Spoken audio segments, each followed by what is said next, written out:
देवलपुर गांव में काजल अपनी बुरी दादी के साथ रहती थी। काजल की दादी ने घर के पास एक खाली जमीन पर मुर्गियों का बाड़ा बना रखा था। उन मुर्गियों को बेचकर ही दादी पोती का गुजर बसर होता। अम्मा, ये मुर्गी कितने की है? 300 रुपए की है बेटी। अरे बाप रे, इतने में तो बकरी आ जाती है। अम्मा, मैं तो इसके बस 100 रुपए ही दूंगी। अरे बेटी, ये मुर्गी काफी बड़ी है, 100 रुपए बहुत कम होंगे। 120 रुपए से ज्यादा अब मैं नहीं दे सकती। ठीक है, ले जाओ। दादी अम्मा अच्छी नस्ल की और सेहतमंद मुर्गियां पालती थी, लेकिन मुर्गियां खरीदने वाले हमेशा भाव ताव करते और मुर्गियां हमेशा कोरियों के भाव खरीदने की कोशिश करते।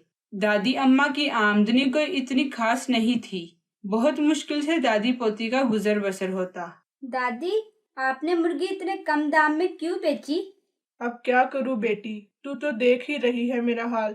एक तो लोग भाव ताव करते हैं, ऊपर से मुर्गियों की खुराक दिन ब दिन महंगी होती जा रही है। अब तू ही बता क्या करूं। अब तू भी बड़ी हो गई है, तेरे ब्याह की चिंता खाए जा रही है मुझे। दादी अम्मा, आप कहो तो मैं भी काम में आपकी मदद कर सकती हूँ। वो कैसे काजल? मैंने सोचा है कि मैं कोई खाने की चीज बेचूं जिससे हमारी आमदनी बढ़ जाए। खाने की चीज? हाँ दादी, आजकल खाने का व्यापार ही सबसे ज्यादा चलता है। बाजार में खाने के होटलों पर भीड़ ही भीड़ होती है। वो तो है, पर तू क्या बेचेगी? इसका तो पता नहीं, 1-2 दिन में पता चला लूंगी। ठीक है, मुझे तेरे काम करने में कोई एतराज नहीं। ये सुनकर काजल बहुत खुश थी। दूसरे ही दिन वो बाजार गई और यहाँ वहाँ देखने लगी। बर्गर, पिज्जा, सिरी पाई, ये सब होटलों पर ग्राहक कम हैं। जो सस्ता भी हो और लोगों को पसंद भी ज्यादा है, मैं तो वो बेचूंगी। काजल आगे बढ़ी तो उसकी नजर बिरयानी के एक बहुत बड़े होटल पर पड़ी, जहाँ पर ग्राहकों की भीड़ लगी हुई थी। साइन बोर्ड पर लिखा हुआ था, देसी मुर्ग बिरयानी 200 रुपए प्लेट। ग्राहकों की इतनी भीड़ थी कि जैसे मुफ्त में बिरयानी बट रही हो। हाँ, बिरयानी, सबको बिरयानी बहुत पसंद है। हमारे पास मुर्गियाँ भी हैं और मैं बहुत मजे वाली बिरयानी बनाना जानती हूँ। मैं बिरयानी ही बेचूंगी। घर लौटकर काजल ने अपनी दादी को बताया। दादी अम्मा, मैं बिरयानी बेचूंगी। पर क्या लोग बिरयानी खरीदेंगे? हाँ दादी, मैंने YouTube पर देखकर बहुत अच्छी बिरयानी बनानी सीख रखी है। देखना फिर मेरे ठेले पर कैसे भीड़ लगती। ठीक है, कोशिश करने में क्या है। ऊपर से बिरयानी के ठेले पर ज्यादा खर्चा भी नहीं। गोश्त के लिए मुर्गियां तो पहले ही पाल रखी है। दादी ने काजल को कुछ पैसे दिए। लो काजल, ये तुम्हारी शादी के लिए संभाल कर रखे थे। इससे जरूरत की सारी चीजें और कुछ चावल खरीद लेना। ठीक है दादी अम्मा। काजल ने बाजार से चावल, बिरयानी बनाने वाले मसाले और कुछ प्लेट्स खरीद ली। अगले दिन काजल ने बाजार के बीचों बीच बिरयानी का ठेला लगाया। बाजार की दूसरी ओर वही बिरयानी का होटल था, जहाँ दरदर बिरयानी बिक रही थी। होटल का मालिक काजल के ठेले पर नजरें गिराए बैठा था। काजल ने बिरयानी के पतीले से ढक्कन हटाया, जिससे उसकी बिरयानी की खुशबू सारे बाजार में फैल गई। बिरयानी की खुशबू पाते ही ग्राहक ठेले की ओर चले आए। अरे लड़की, कितने की बिरयानी की प्लेट है? भैया जी, देसी मुर्गे की बिरयानी 100 रुपए प्लेट। एक प्लेट देना। काजल ने बिरयानी की प्लेट बड़ी और ग्राहक को दे दी। ग्राहक को बिरयानी खाता देख कुछ और ग्राहक भी बिरयानी मांगने लगे। हमें 2 प्लेट बिरयानी देना।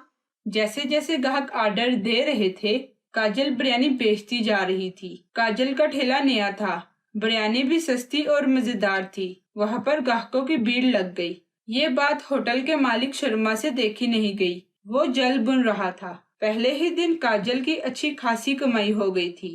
वो बहुत खुश थी। काजल की कमाई देखकर दादी अम्मा भी बहुत खुश थी।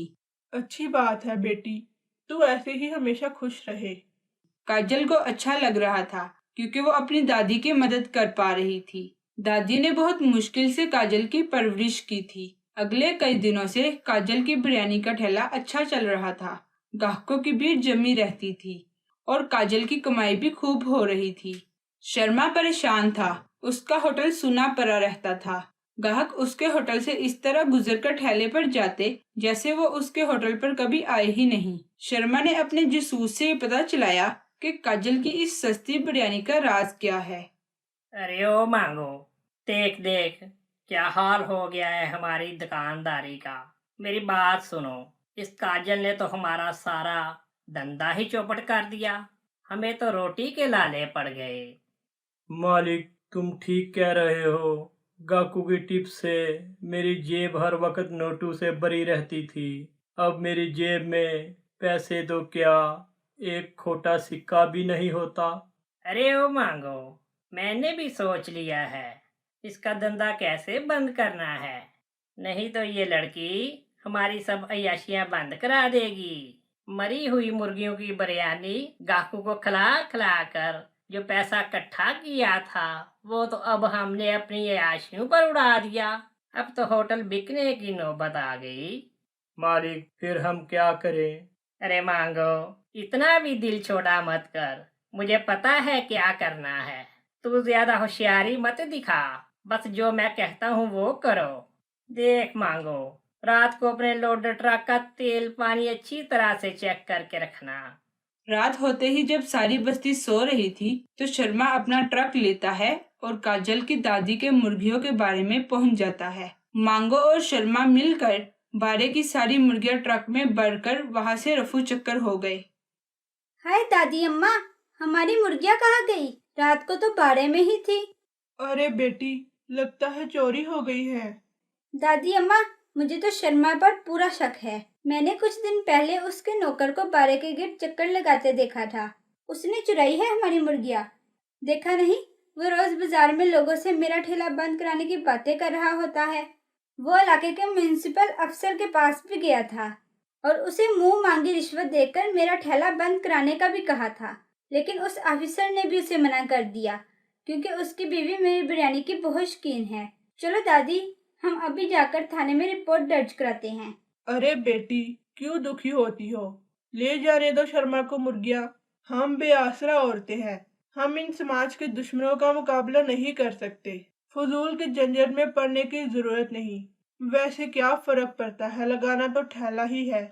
मेरी बात मान, और थोड़े दिनों में बरसात शुरू होने वाली है। हमारे पास पैसे भी हैं, क्यों ना तुम पकौड़ों का ठेला लगा लो।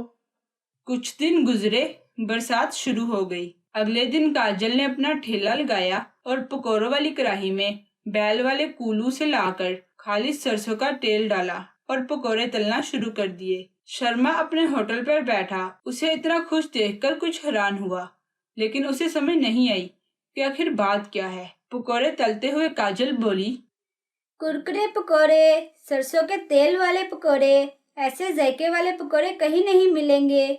सरसों के तेल वाले पकोड़े।